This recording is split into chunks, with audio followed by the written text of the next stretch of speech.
It is wet and cold in Talladega, but plenty of drivers are hot under the collar. For more on that in our AT&T race break, let's go to Bob Dillner. Well, JR Larry McReynolds was right on NASCAR race day today. We saw two big ones, but the end big one near the end of the race was the one that caught everybody's attention and also made a lot of people very aggravated. Ricky was trying to make it 4 wide, and the 36 came up to block him, and it turned him. So, and then the 78 was spinning. I went high, and somebody came up and clipped me and put me in the wall, and I'm not sure which car it was. Hopefully the fans are happy that they dried the track off and got to see some more racing out there. I now wish it would have been rained out. Good runs don't pay well when you finish on the hook. Got probably about 7 points today.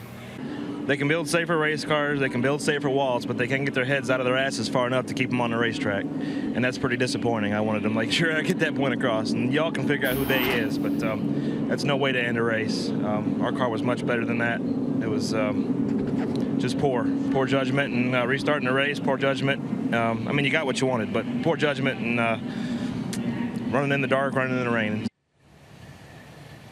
We've seen this time in and time again at restrictor plate races. Those guys that get involved in the big ones, very aggravated. And they weren't the only ones that were aggravated after this race. Brad Keselowski actually tweeted this: mad as hell about that finish. We were supposed to line up 10th when the 34 switched lanes entering turn 3 before the green.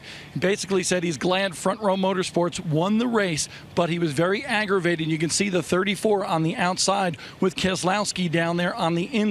So those guys that were involved in the big one, not the only ones aggravated after this race, Johnny. Bob, thanks a lot. It was a long, strange day and very confusing at times, but you know what? When you're hooked up in a 200-mile-an-hour freight train, emotions can get out of control. First of all, I can't hold a candle to Brad Keselowski, but let me say this, Brad. The middle lane won, okay? So, I mean, look, a lane here, a lane there at this track. Me and Earnhardt come from dead last to the win. I know that was 100 years ago, but still, it don't matter what lane you're in on a restart. Make your move.